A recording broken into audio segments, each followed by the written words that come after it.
Hey guys, it's BB Games here, and it is the time of the year that my 15-year-old self apparently really liked. Summer. I'm on summer break right now! The saving grace of the whole year, summer. I played a lot of games during the summer. So I think it's fitting to make an entire video related to baseball, because it was one of my favorite childhood summer hobbies. I played baseball until I was around 18, and even though I wasn't awful, I was never really amazing at it. But I had fun, and that is what counts. To make up for my lack of baseball talent, I had a much more useful talent. I could beat Jesse from Wii Sports Baseball by 13 runs. The great thing about baseball video games is that even though I weighed like 100 pounds soaking wet during my freshman year of high school, I could still find some sort of baseball success. The first example of this that comes to mind is Wii Sports Baseball. Anybody can do well in this game because all you have to do to play is swing the stick like a baseball bat at the right time. Even your grandma can do it. On top of this, you can play as one of your Miis and your team is randomly filled with other Miis that you've created. My favorite thing to do as a kid was to make Miis of pro baseball players so that my Wii Sports Baseball team would consist of a bunch of professional athletes. For some reason, I made Lou Gehrig, who was a baseball legend from the 1920s, but I kinda made him look like Lou Gehrig if he was still alive in 2008 and he was like 100 years old or something. It really looks nothing like him. Also, guess what legendary baseball player that this Mii was supposed to be? If you guessed Christy Mathewson, who played in the early 1900s, then you'd be right on the money. The guy was a legendary pitcher, I'll give it to him. But he also played almost 100 years before I was born. I honestly did not know anything about him when I made it, so looking back at this Mii 10 years later is just hilarious to me. And of course I didn't forget other fan favorite baseball players such as Hank and Bobby Hill, Peter Griffin, and Adam Richmond from Man vs. Food. I always wondered why I didn't have any friends in high school, but looking back at these Miis I kind of understand why now. And in the spirit of my childhood self, I'm making a new Mii based off of the left fielder Ed Delahanty, who played for the legendary Cleveland Infants in the 1890s. And yes, the Cleveland Infants was actually the name of the team. You can't really make this stuff up. I'm gonna be honest with you guys though, I don't really have much else to say about Wii Sports because it was more of an excuse to talk about the goofy Miis that I recently unearthed. One thing I will say though, and I'm not proud to admit this, I am much worse at this game than I was before. I almost lost to Abby, who is one of the easiest players to play against. The only thing that saved me was clutch hitting by Kobe Bryant, Elmo, and Test.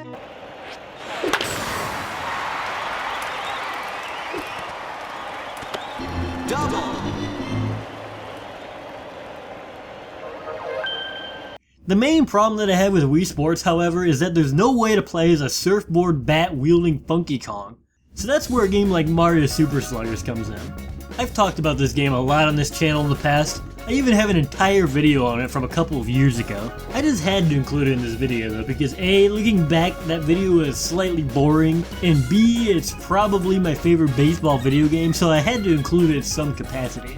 Mario Super Sluggers is a fast-paced, arcade-style baseball game where you get to play as a wide variety of Mario characters. I think the character roster is a big strength of this game because not only can you play as the aforementioned Funky Kong, but you can also play as Toadsworth, the Piantas from Super Mario Sunshine, and Baby Donkey Kong. So there's a wide variety of both characters that you expect to be there and goofy characters that you never really wanted but deep down you actually needed. I mean, come on, he hits the ball with a banana. I love it. A large reason why I like this game so much is it's just charming. It's colorful, it has fun music, and each park has its own little gimmick that I think is pretty cool. Like Daisy Cruise Ship, where you're playing baseball in the middle of a cruise and there are tables everywhere, or Luigi's Mansion, where as the name suggests, you play outside of Luigi's Mansion, and ghosts interfere with you if you hit the ball on the tombstones. I also like the motion controls. I think they're one of the more fun implementations of them on the system. I will admit that shaking the Wii Remote to go faster kind of sucks though, because it just hurts my weak little noodle arms after playing for too long. Another thing that I loved as a kid is that you could take batting practice in Mario Stadium with any character you wanted. I would warm up for actual baseball games this way like an absolute dork. I would take batting practice in Mario Baseball and then take batting practice in the actual batting cage before the game, so I was twice as ready as the other kids. I used to try to hit home runs with Goomba, who's an absolute weakling. It's harder than you'd think. I did it on my first attempt while recording this, but I couldn't even replicate it after numerous other attempts. I was just sitting here for 15 minutes trying to hit a home run with Goomba, and I just couldn't even do it. Of course, all of this batting practice didn't pay off in real life baseball because my wrinkly adult brain now realizes that waggling a Wii remote doesn't really correlate to swinging a real bat, but it did, however, make me, and I say this humbly, the greatest Mario Super Sluggers player that has ever lived. Every time I play, I put on the hardest difficulty and randomize the teams, and I can't remember the last time that I've lost. I say I'm the best player in existence because the CPUs are the only way I can test this, and I don't know many people that have played this game in real life. So as of right now, my title just hasn't been challenged. Some sort of full-fledged Mario baseball game with online play would be like a dream game for me, honestly. I'd buy it day one. Right now, I just have to suffer from being too good against the CPUs that were meant for 12-year-olds. Anyways, these kitty crap Wii baseball games are great and all. But what if I wanted a baseball game that is controlled by, say, pressing buttons? Or a game to play with players that look a little more realistic than my Christy Mathewson me or Wario? Well, for this sort of thing I had to look no further than MVP Baseball 2005. Yes, the 6th generation of consoles, and in my case specifically the PlayStation 2, the system known for the pinnacle of realism 2021. Jokes aside, I've never actually played this game despite the fact that from my research it seems like one of the more well-liked baseball games. So I kinda just wanted to give it a shot for this video. From what I've played, it is a very solid baseball sim. In simulation baseball games, my favorite thing to do is draft and pick my own team because it lets me play with a combination of players that I never see in real life. As for the actual gameplay, it's fairly standard stuff nowadays.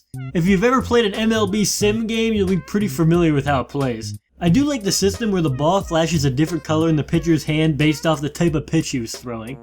It made me feel like I was actually reading the pitch or something even though I was doing absolutely nothing. There's also an owner mode where you can earn money and upgrade your stadium based off of how well your team does.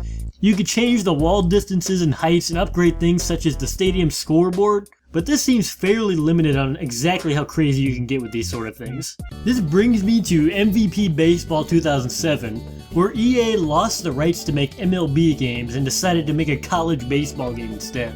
Honestly, I've never watched a game of college baseball in my entire life, so you'd expect this to be a horrible change for me, but they made up for it in other areas. First off, you can make your own college university that your team will play for. I ended up making my team the Costanza Tech Triceratops. The Costanza Tech home stadium was crafted using the Creative Ballpark feature. Let me tell you, this is where this game shines. In MVP Baseball 2005's owner mode, you could change the field dimensions and wall heights, but there were only set heights and dimensions so that your stadium looked like an actual stadium. In this game, they just decided to let you do whatever you wanted with it. If you want, say, the edge of right field to be 420 feet away with a 50-foot wall, while left field is 310 foot away with a 4-foot wall, you could do it. If you want center field to be a zigzag shape, you can do it. If you want a random parallelogram in the left field gap, you could do it. Within the dimensions of 310 to 420 feet for distance and 4 to 50 feet for height, you could basically do whatever abomination that your little mind could come up with. And just like that, Costanza Memorial Stadium is done. What an absolute beauty. Another cool feature is that you could pick from a variety of real baseball bats due to college baseball using metal bats. This is a touch that 12-year-old me really appreciated because I was very big on baseball bats. You could see my fiery passion for bats firsthand in this heated and controversial comment that I left on a baseball bat video 10 years ago, where I said that the Vexen baseball bat sucks and the CF4 baseball bat was way better. It was a bold statement, I'll give you that. But looking back, I can safely say that I was on the right side of history. I mean, come on, just look at the Vexen compared to the CF4. It's a bat for little baby boys that poop in their pants. With our bat chosen, it was time for the Costanza Tech Triceratops to start our first game. Our ace pitcher was on the mound and he was looking as sharp as ever in these custom Costanza Tech flame stripe uniforms. I would be scared if I were the national ranked 127 Sacramento State, who I chose to play against purposely because they were rated badly. To be real with you, Sacramento State honestly should not fear me because this game has different controls than MVP Baseball 2005 and I had no clue what I was doing at the start. My fielding, hitting, and pitching were a bit questionable to say the least. This one play I threw the ball away so badly that the guy ran around every base, but exactly as I intended, I got him out at home.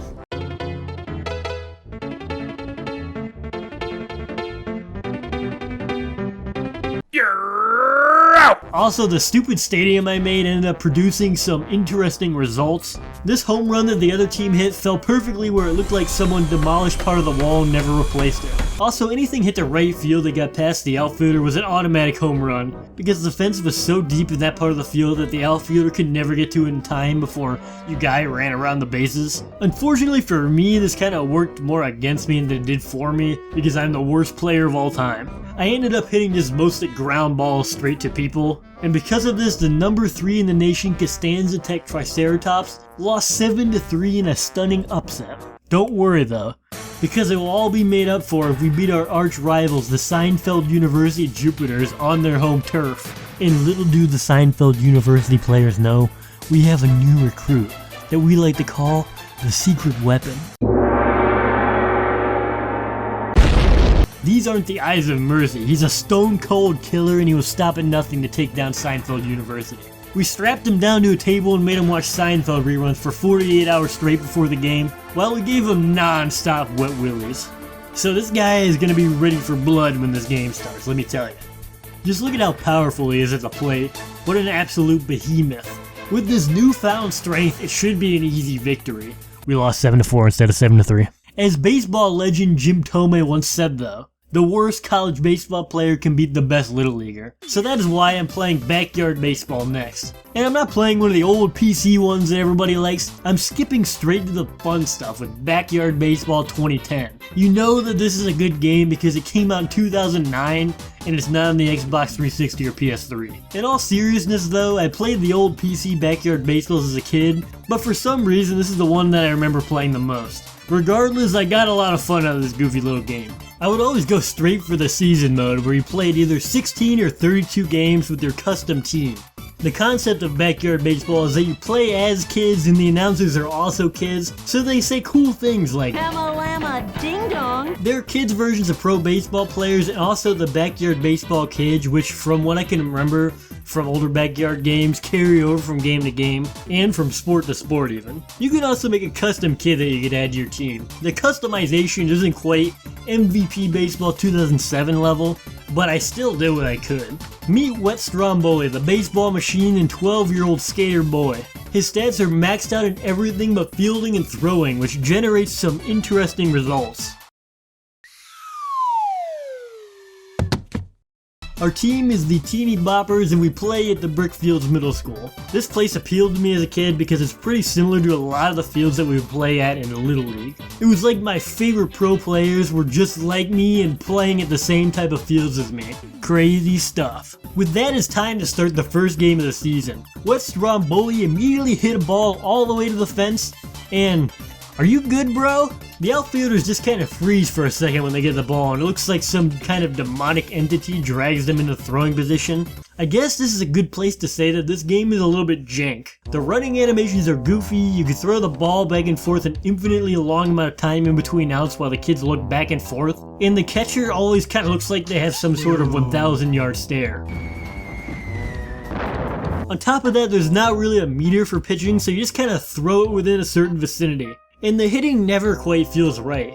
Something about the depth perception feels off because sometimes I'm hitting home runs when I didn't even think I timed it that well, and sometimes I just swing and completely miss when I thought I timed it perfectly. The most jank part, however, might be the power-ups. When you hit the static zing, the player on the other side just straight falls to the ground and looks like they die for a second. And the slime power-up just looks ridiculous because the fielder has no animation with the ball slipping around.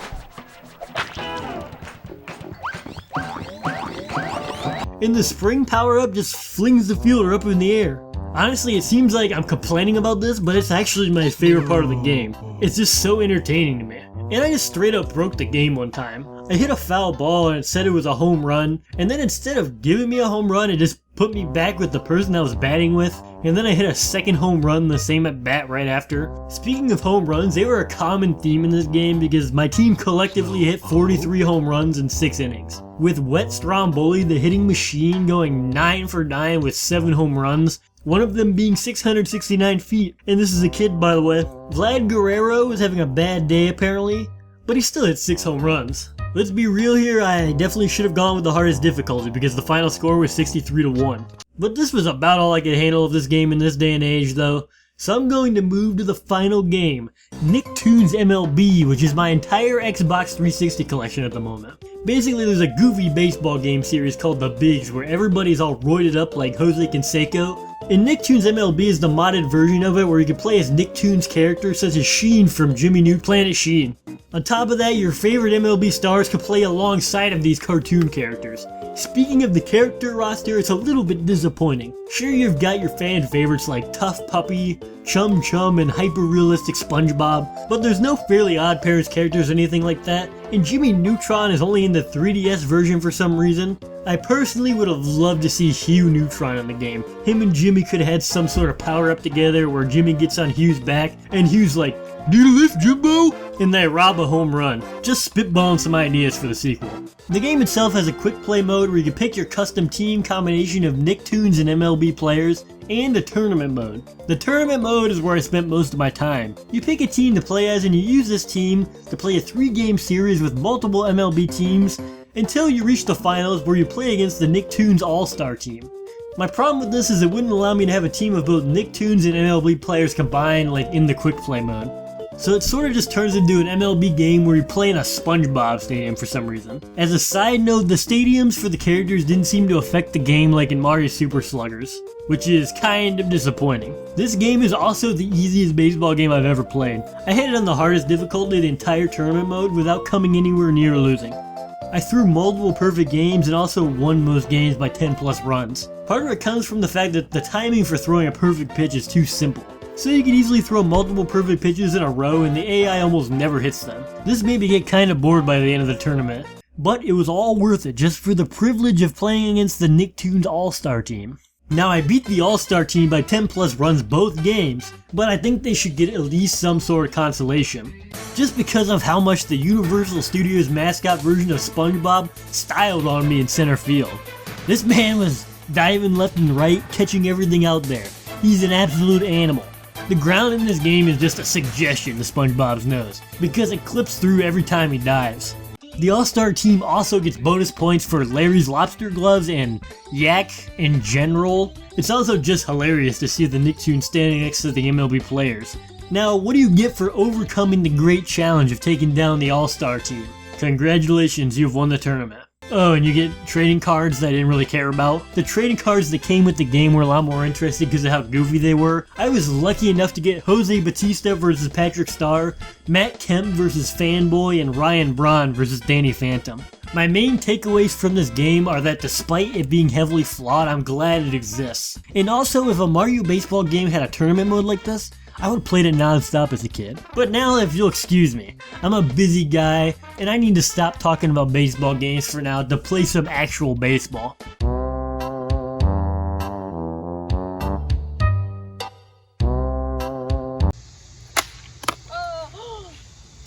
Lama lama ding dong. That's why you use the Wii Remote strap.